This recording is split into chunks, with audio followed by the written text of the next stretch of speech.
Hey there, and greetings from beautiful Berlin. In this next video, I'd like to introduce you to a wonderful town in Rajasthan state of India called Pushkar. And we're going to visit the Pushkar Camel Fair. So stick around.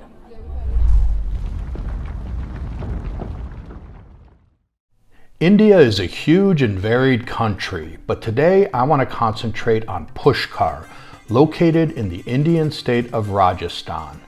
With a population of just over 21,000 people, Pushkar is a small town by most standards.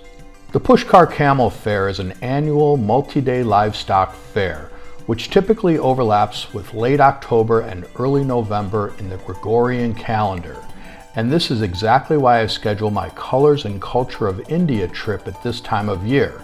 So if you'd like to join us next time, look for a link in the description below. Pushkar is an important pilgrimage site for Hindus and Sikhs, but the fair also acts as a central gathering point for people from all over India who come to exchange information, see long-lost friends and family, buy, sell, and trade livestock, and of course it's the perfect place to experience a wide variety of foods and drinks, some the likes of which I've never seen anywhere else. Needless to say, Pushkar during the Camel Fair is a big draw for foreign travelers as well, and it can be controversial with regards to the way some of the animals are treated and even for some of the living conditions during the fair. But it's not my place to debate that topic here. This gathering has been around in one form or another for centuries, if not millennia, but it's been since just 1998 that the Tourism Board of Rajasthan started to officially market this gathering to the outside world. Here's a tip. At times, while walking through the vast fairgrounds themselves, you may want to consider wearing a mask or bandana to cover your mouth and nose, so have one handy. It's often very dusty as the people, animals, wind, and traffic can kick up quite a bit of these fine particles. And as always, I highly recommend wearing good, sturdy, and closed-toed shoes when walking around, and this is really anywhere in India.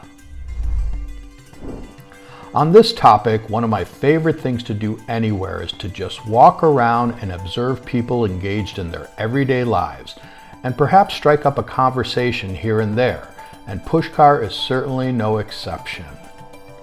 I found the people to be extremely friendly and open to being photographed if approached with interest and respect.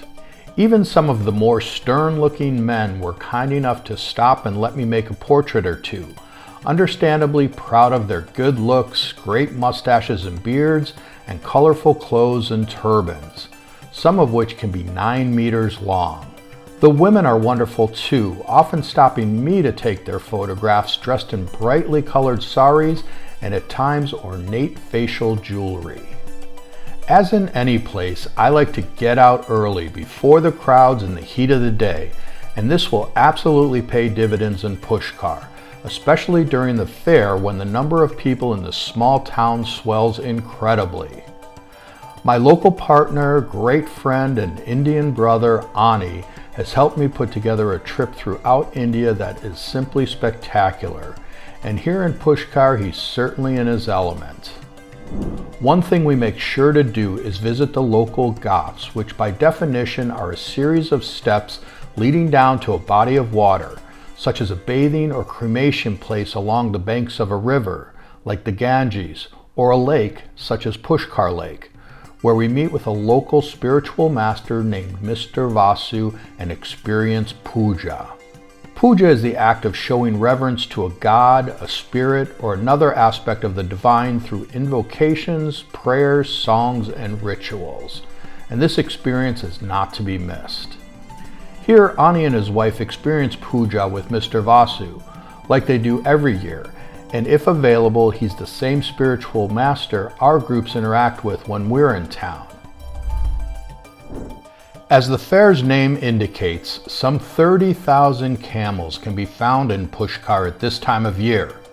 They're often beautifully decorated and proudly displayed as they move around the vast grounds to be bought, sold, and traded, as well as used at times for transportation purposes.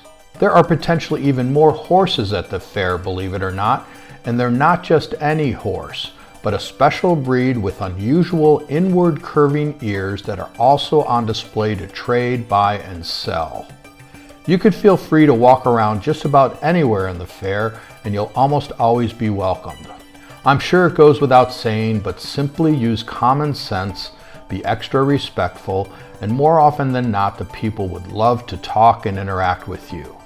You should understand though that English is hardly spoken here, so you may want to have a local guide to interpret for you, as well as explain what you're seeing and the cultural aspects of life in this part of India. You might also like to check out my recent video about the benefits of hiring a local guide. I'll put a link in the description below. Another activity we do as a group is a camel cart ride through the fair to an off-site location where we have an incredible meal and enjoy some local entertainment. It's worth noting that the majority of Pushkar is alcohol-free and veg, although there are some exceptions. The Pushkar Camel Fair is an incredible experience and not to be missed highlight of any visit to Rajasthan, but make sure you time it just right. If you're interested in a private tour of India, including a visit to Pushkar or any other location on the subcontinent, contact me and Ani and I can help you put that together.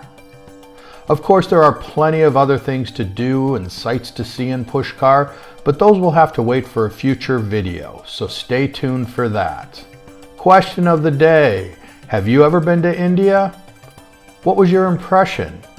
Have you ever been to Pushkar? Let us know in the comments below.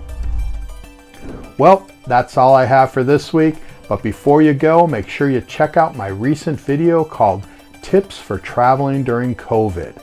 I really think you'll find it useful.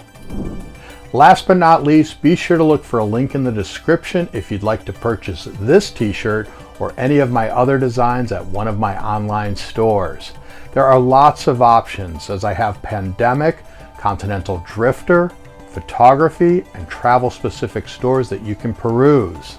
Well, I hope you enjoyed this video, and if you did, be sure to check out my other ones here on the channel. Next, share it with others and give it a big thumbs up. Finally, be sure to check out my latest physical books on Amazon. They make great gifts. And remember, drifters, life's too short not to travel.